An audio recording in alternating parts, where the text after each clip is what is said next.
Hello, everybody, and welcome to Be Well Live. My name is Michelle Hamer, and I'm the Senior Recreation Coordinator in the Athletics and Recreation Department at Seneca College. Thank you so much for joining me today. We're going to be making Happiness Rocks. So Happiness Rocks is nothing new. They've been around for a really long time, more commonly going by the name Painted Rocks. So you might see something like this when you're out and about, just a painted rock with a nice little message. Something just to make you smile, bring you joy, and maybe to say a quick hello. So I think painted rocks, like I said, they've been around for a really long time, but I do feel like they're making a comeback these days. You might see them while you're out and about in your neighborhood or on a local walk or through a trail or on a hike or even just at your local park.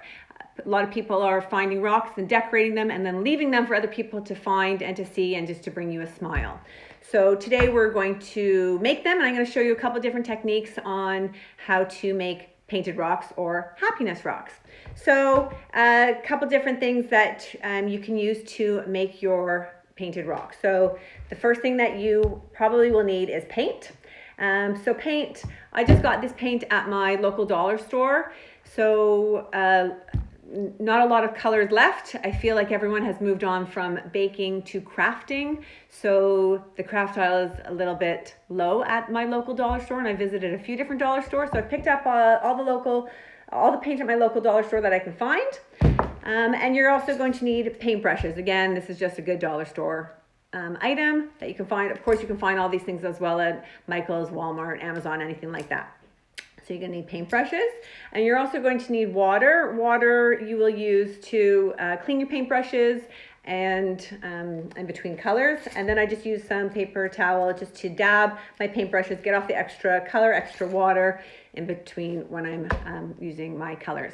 A good summer camp life hack is I've just used this old egg carton tray, and I've filled it up with my paint, so that way I don't need to open and close my paint containers every time. I just put them in my egg carton container, and that way I can dip them in and find them super easily. So that's one method, is to use paint to paint your rocks. The other method I use is Sharpies. Love my Sharpies. So you can also just use these to decorate your rocks. You don't need to paint on them. You can just color on rocks as well using Sharpies. So I'm going to show you two different methods to use. So these are rocks that I've decorated, exact same design, using Sharpies to decorate it. So this one is, I just colored with the Sharpies directly onto the rock. And this one I painted it in white first, and then I painted my flower directly on there. So two different methods, the exact same thing, different techniques. So if I put this in on a trail or along your journeys, you might see that standing out more because it's on a white background. But this one is neat because it might blend in with other rocks, but just bring a smile to someone's face when they see a painted flower on there. So just two different techniques. I've also done things like made a little rainbow. That's a cute little rock I've found. This one is a combination of painting and markers. I really like that one. Anyone that knows me knows I love sprinkle donuts. I don't think I've had one in at least 3 months now. I found this fabulous round rock, and I made my own sprinkle donut just out of Sharpies. I painted it white, and then I just used Sharpie to make a sprinkle donut. I don't think I'm going to give that one away because I really love it. I'm going to probably put that in my, we have a little rock garden by our front porch. So what we're going to do now is we're actually going to make a painted rock. So again, once you've made your rocks, you can drop it along a trail or your local park or in a nature, somewhere in nature, or you can actually find someone that has a rock garden in your neighborhood. We've done this before, and we've just painted a rock and we put it in their rock garden, so hopefully it comes out, brings them a smile when they find their rock. So the first thing you're going to need to make painted rocks are rocks.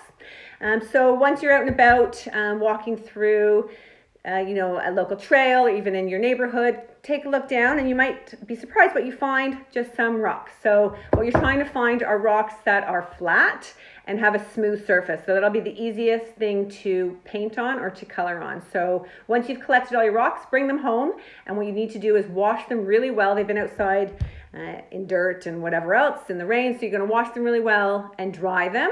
And once you've washed them and dried them, you're ready to go. So here's one that I started yesterday. I painted that one green.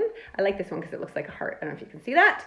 So I painted that one green yesterday, and all I'm going to do to finish it off is I'm going to add some white. I'm just going to dip my brush in white, and I'm going to draw a heart on it in white. Hard to see, but that's what I'm doing. Once that dries, I will probably decorate it, maybe put some dots on it or something to decorate it. I did that to the back earlier.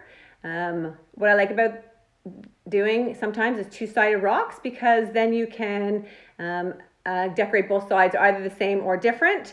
What I've done before is I've written turn over on a rock and then smile on the back. And again, it's just to bring people joy and make them smile and a little bit of happiness into people's lives. Another favorite one I made is this ladybug. Again, this is a combination of paint and markers. So what I'm going to do today is give that ladybug a friend. So I painted this one yesterday in pink, let it dry, and then all I'm going to do is take my black Sharpie and I'm going to color the front of it in black. So I'm just going to use my Sharpie and draw the whole thing in black. So you want to make sure that your paint is dry before you start coloring on it with your Sharpie, but it doesn't take very long to dry. And what I really enjoy about painting is that if you've messed up, you can just paint over it again and start fresh, or turn your creation into something else. Really, really easy to do. So I'm doing this really quickly. I would obviously do a much better job if I was taking my time. So I just drew the front on it in black, and then I'm going to draw a nice straightish line down the middle, and then I'm going to start to draw my spots on it. So however many spots as you want, I'm going to draw my spots on it. And then this is a really great tip of the day, is I'm going to take the back of my paintbrush, I'm going to dip it in my white paint, and I'm going to use the back of my paintbrush to color the eyes and make a smile. And once that dries, I will take my Sharpie to color in the eyeballs, and then I've got two cute little friends which I'll probably drop on a trail somewhere for someone to see, cute painted ladybugs. So there you go. There you have it. Those are our painted rocks. I hope you go out there and find some and create some on your own. Really easy to do. A really fun craft, very easy. And now that you've seen me do some, hopefully you'll find some on your nature walk. You might be surprised with what you see if you look down and take a peek and see what other people have created. And I hope you create some for yourself. So thank you for joining. Please feel free to join us again tomorrow, 10, 12:15, and 2 for our live hits. And of course on our website, senecasting.ca, for all of our great summer programs. We've got some really neat upcoming programs this summer, as well as our live Zoom classes that you'll find 11, 1, and 3 p.m. So until I see you again, be well,